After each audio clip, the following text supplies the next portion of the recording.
Aqui da Flá TV, Tite. Primeiro, parabéns pela vitória, uma vitória super importante, consistente, diante de um adversário muito difícil, né, confronto direto. Queria que você avaliasse essa partida de hoje e também projetasse a de domingo contra o América Mineiro. Boa noite. A de domingo contra o América Mineiro eu não tenho condição. A de hoje...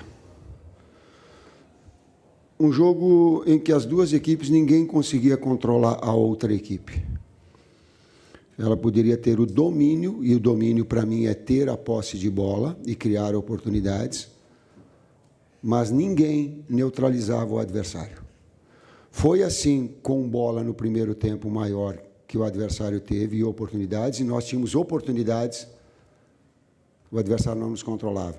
No segundo tempo, nós melhor, criando oportunidades, e eles, pela qualidade, pelo time que tem, pelo entrosamento que tem, também criando perigo. Efetividade fez a diferença num grande jogo. Boa noite, Tite. Boa noite, Fábio. Tite, queria te perguntar em relação a um movimento que você fez após o jogo. Você aponta para o seu filho, para o Matheus Bach, que você fala, foi tu, foi tu. Qual foi o acerto do Matheus? E também queria saber em relação a essa tua corridinha ali para comemorar com os jogadores. Assim, você estava mais contido nas primeiras comemorações, mas esse jogo foi especial, né? Não sei se representa uma entrada na briga pelo título de vez para você. Então, fala sobre esses dois assuntos, por favor. Obrigado. Uma vez correr melhor, agora o joelho não dá. Eu queria ter o respeito e não passar na frente do adversário. Trouxe para o lado, mas também vou me permitir ser um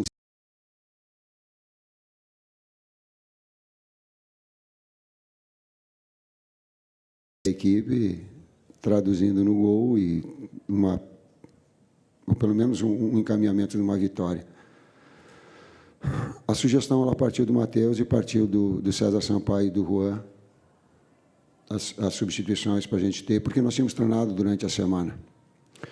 O período de data FIFA ele nos proporcionou ter diferentes formações no ataque, inclusive com o Bruno na direita, com o Bruno centralizado, com o Wesley como amplitude, com um jogador de flutuação no meio-campo,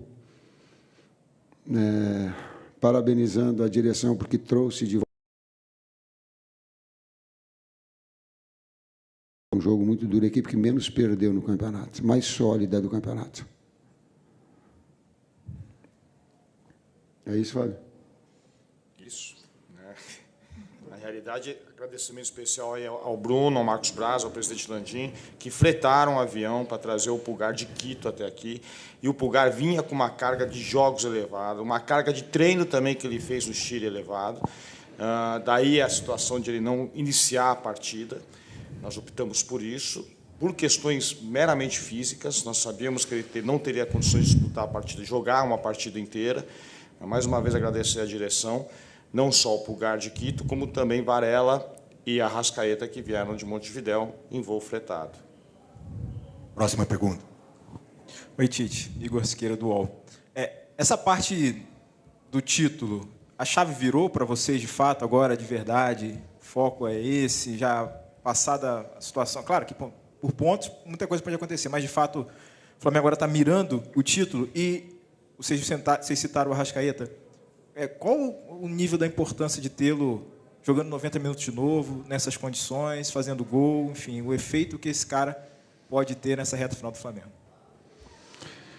A elevação de qualidade do comércio do Arrascaeta, ela passa por um condicionamento físico e uma sequência dele sem lesões. Sim, ele teve, se não me engano, 3 lesões de posterior de coxa. É uma das lesões que assombra o mundo do futebol hoje.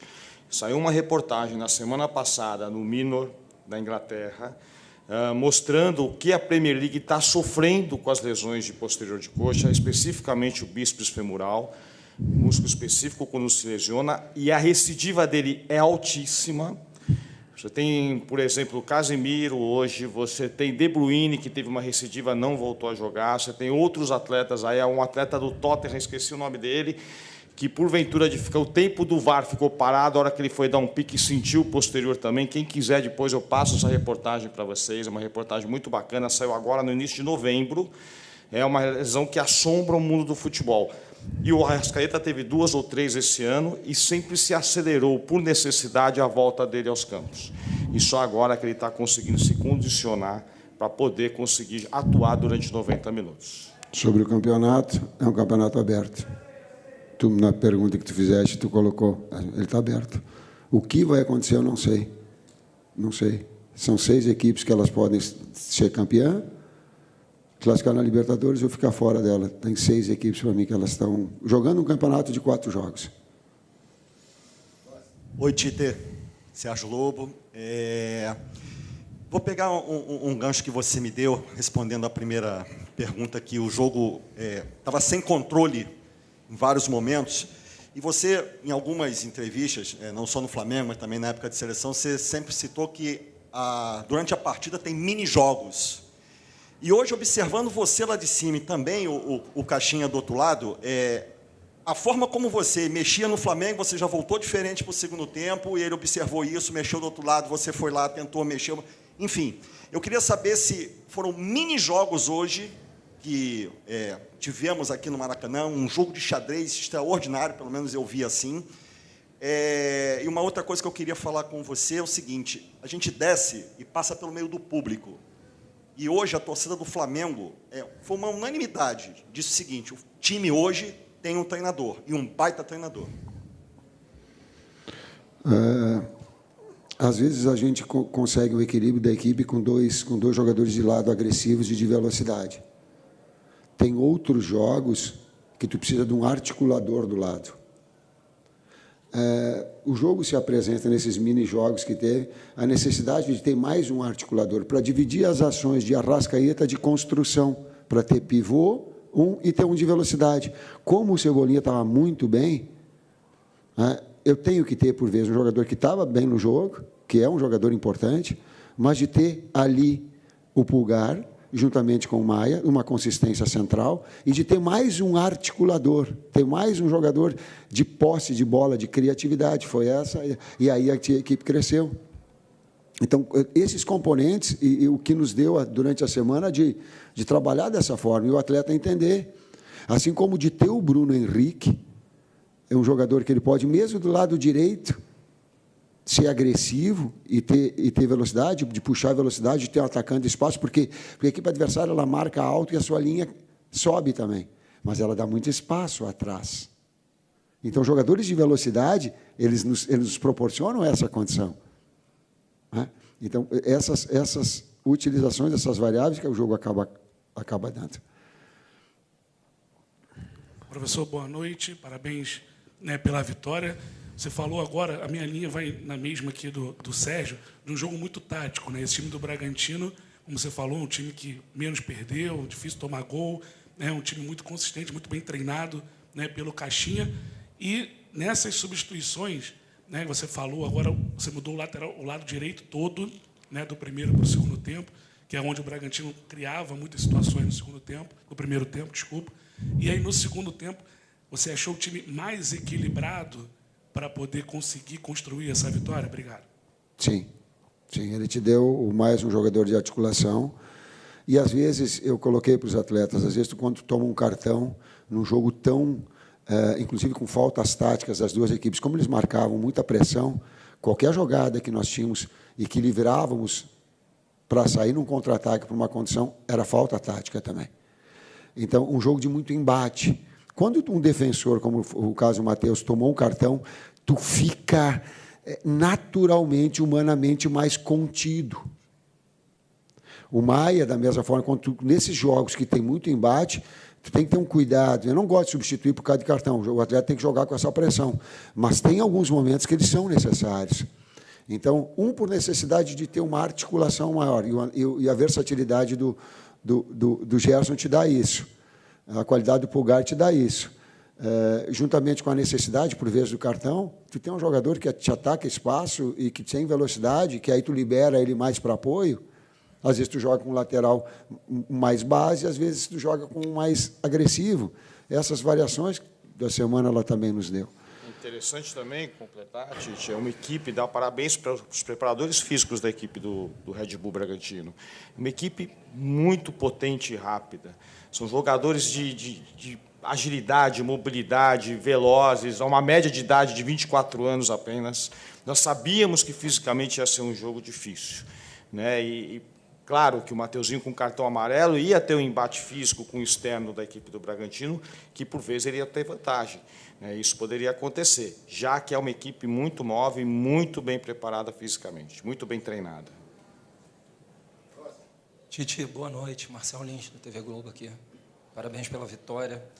Esse era um jogo muito aguardado, assim, pela torcida, imagino que por vocês também, porque toda hora falava, olha, ainda tem aquele jogo que está faltando, e esse jogo chegou. Tem uma informação de que o vestiário estava diferente, assim, que foi meio que preparado, eu acho que com frases motivacionais, não sei se por você, pela direção. Talvez isso seja um segredo, mas eu queria que você, se puder falar, caso se mantenha em segredo, o quanto foi importante essa parte motivacional para o jogo de hoje. Eu não acredito em parte motivacional, eu particularmente. Eu acredito em confiança. Motivação, atividade que eu exerço. O clube onde eu estou. Os atletas estarem num clube da grandeza, com a torcida, com o espetáculo que hoje, se não te for motivado, é porque tem algum problema mental. E nós não temos esse problema. Mas o detalhe é confiança. Por quê? Porque são jogos muito grandes. E sem nenhum demérito.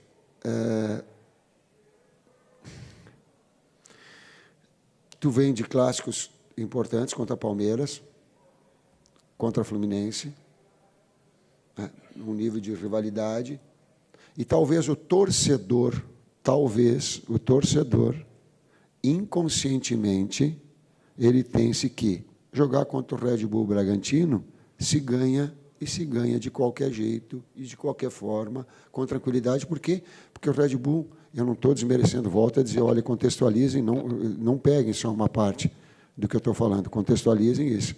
Porque daqui a pouco ele não tem a história que tem o Flamengo, ele não tem os títulos que tem o Flamengo, ele não tem o investimento que tem o Flamengo, mas ele tem trabalho a longo prazo com jogadores de muita qualidade. Jovens, atletas, a intensidade do jogo ela permanece o tempo todo, porque as substituições elas se dão. Então, inconscientemente, o torcedor acha que passar. Não é assim, o futebol não é assim. O Bragantino criou muito mais oportunidades que o Fluminense contra nós. Talvez o desempenho pudesse ser de uma vitória contra o Fluminense, com respeito, no Fla-Flu, e um empate hoje. Se tu pega os desempenhos e as oportunidades tidas, reais de gol. Talvez eu estou falando do jogo do desempenho, não do resultado, não do jogo do resultado. Analisar o contexto. Então, essa sequência, mas fez desses últimos 4 jogos, fez 4 grandes jogos. Nós temos 4 grandes jogos, com 4 grandes equipes em enfrentamento.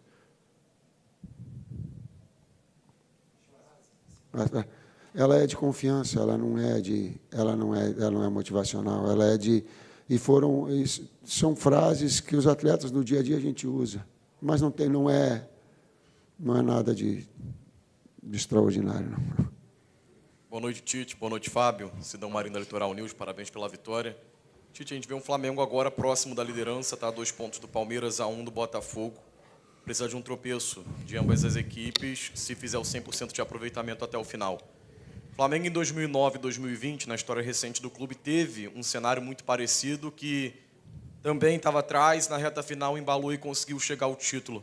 De alguma forma, você olha para a história do clube em 9, também em 2020, e espelha para esse momento onde pode conquistar o 9º campeonato da história?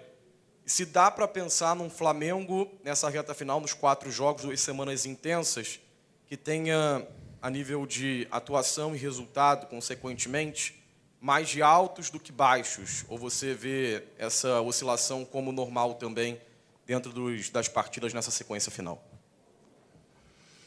Pai, palavra de honra, eu só consigo projetar, eu consigo diagnosticar, a gente fica tão envolvido no jogo, do jogo de hoje, sabe, dos jogos que a gente começa agora, a partir de agora, a pensar no próximo. Não dá. Se tu tirar o foco e ficar pensando nos 4 jogos, tu não faz trabalhar bem para o jogo contra a América. Nós vamos começar agora o jogo contra a América. Nós vamos começar a pensar, aliás, já antecipado pelo departamento de análise, então já está feito o acompanhamento, mas é a partir de agora. É o Fábio fazendo os cuidados que... recuperar esses atletas. O intervalo é menor que 72 horas. É repetitivo isso que eu estou falando para vocês, já falei em outras situações. Toda vez que você tem um intervalo menor que 72 horas, o risco aumenta. O risco de queda de performance. Como é que nós agimos em cima disso? Primeiro, recuperação logo após o jogo. Crioterapia, bota de compressão, tudo que possa ser feito. Mas o que é evidência? É o atleta comer logo após o jogo. Então, nós temos aqui, né, um local onde eles vão se alimentar, vão jantar. Isso é extremamente importante para eles reporem as suas reservas de carboidrato, para que a gente possa tentar recuperar o mais rápido possível. E a outra evidência é dormir. Nós sabemos que um jogo às 9h30 da noite, o atleta vai acabar dormindo 4, 5 horas da manhã. É regra, é impossível ele conseguir, ainda mais com a história desse jogo, né? Mas nós estamos atuando em cima disso, tentar recuperar. O desafio agora é diagnosticar as demandas do jogo e quem recuperou ou não recuperou, e passar isso para o Tite, para que nós possamos tomar as melhores decisões. Tudo que é da história do Flamengo, da sua história magnífica de vitória, tudo que eu puder catar, eu vou buscar. Me ajuda, Bruno, vou buscar tudo que possa contribuir, sim. Professor Fábio, as últimas 2. Boa noite, professor. Léo Andrade, S1 Live, parabéns pela vitória. Queria voltar no primeiro tempo, professor. Os 20 primeiros minutos do primeiro tempo, eu vi um volume muito grande desse Bragantino pelo lado esquerdo, pesando muito, né? Principalmente com o Vitinho, o Lucas Evangelista e o próprio Capixaba. Te surpreendeu, principalmente, esse peso pelo lado esquerdo, e principalmente 2 contra 1, 3 contra 1 a todo momento desse lado direito, principalmente nesses primeiros 20 minutos, professor? Obrigado.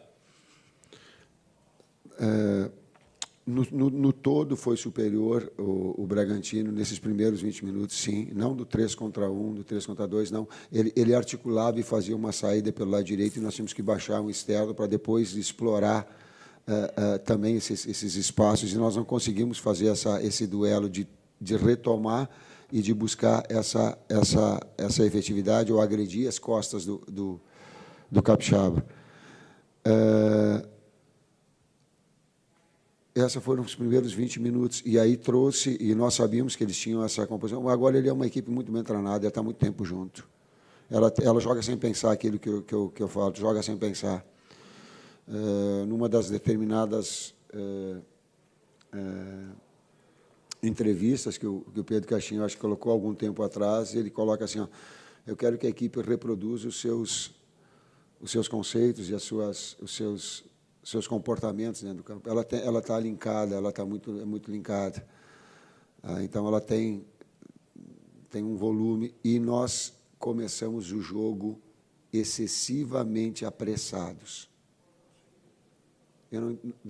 Isso foi planejado durante a semana, principalmente esse volume, dentro do planejamento de jogo, que é feito certamente com a sua comissão e com os jogadores, previa principalmente esse peso a mais, até porque no jogo contra o Botafogo foi uma equipe muito intensa por esse lado. Estava planejado, principalmente, enfrentar esse lado forte desse Bragantino hoje, professor?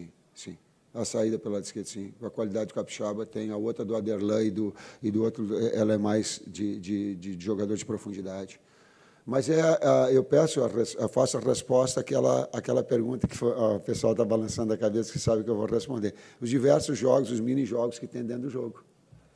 Então, por vezes, tu controla, mas tu não vai o tempo todo. Então, a qualidade técnica individual, depois equilibrou, depois começou a explorar as costas, depois nós ganhávamos pelo lado esquerdo, invariavelmente, com a jogada pelo Cebolinha. Então, atacava aqui pelo nosso esquerdo e nós atacávamos do outro lado esquerdo. E aí fica uma trocação com oportunidades. Os diferentes jogos que tem dentro do jogo. A outra parte, qual é que é? Não, o jogo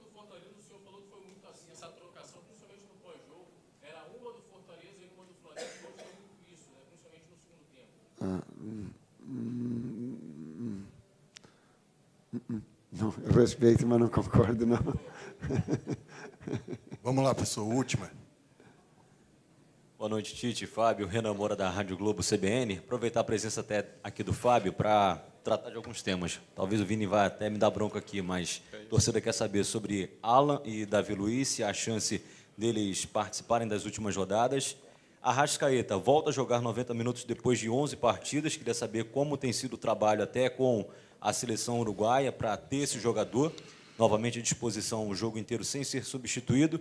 E o Gabi, a torcida está pegando muito no pé dele, a gente pelo menos observa muito rede social, né?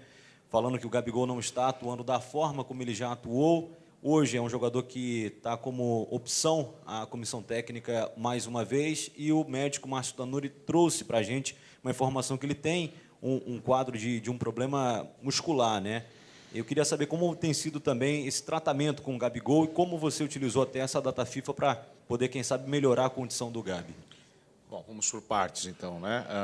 Alan, treinando com o grupo, fez alguns treinos em separado, em 2 períodos até, no aspecto físico, já que ficou 2 meses e pouco aí em inatividade.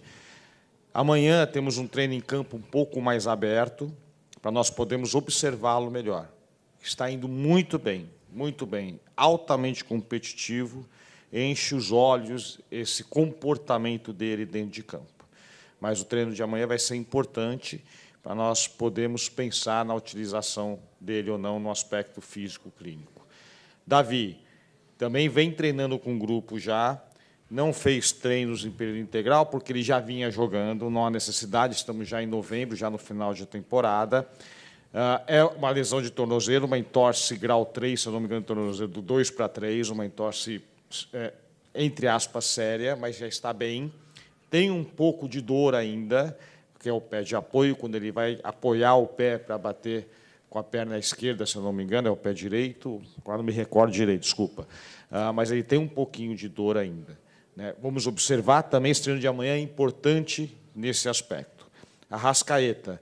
A seleção uruguaia sempre nos passa tudo o que ele fez lá e nos ajudou, porque a carga de treino também do Bielsa é uma carga um pouco elevada, e isso trouxe frutos positivos a ele, foi importante para nós até. O fato de ele não ter jogado lá também nos ajuda aqui, que aqui ele jogou hoje 90 minutos, ficamos muito felizes com o desempenho dele em 90 minutos, e esperamos que ele possa jogar mais partidas 90 minutos. E quanto ao Gabriel, a estratégia foi um tratamento conservador, que o Tanuri já passou para vocês. Na semana passada, ele ficou mais com a fisioterapia e nós, por vezes, fazíamos alguns trabalhos só físicos sem bola. Nessa semana, ele já começou com um trabalho com bola e vamos também observá-lo amanhã. É isso?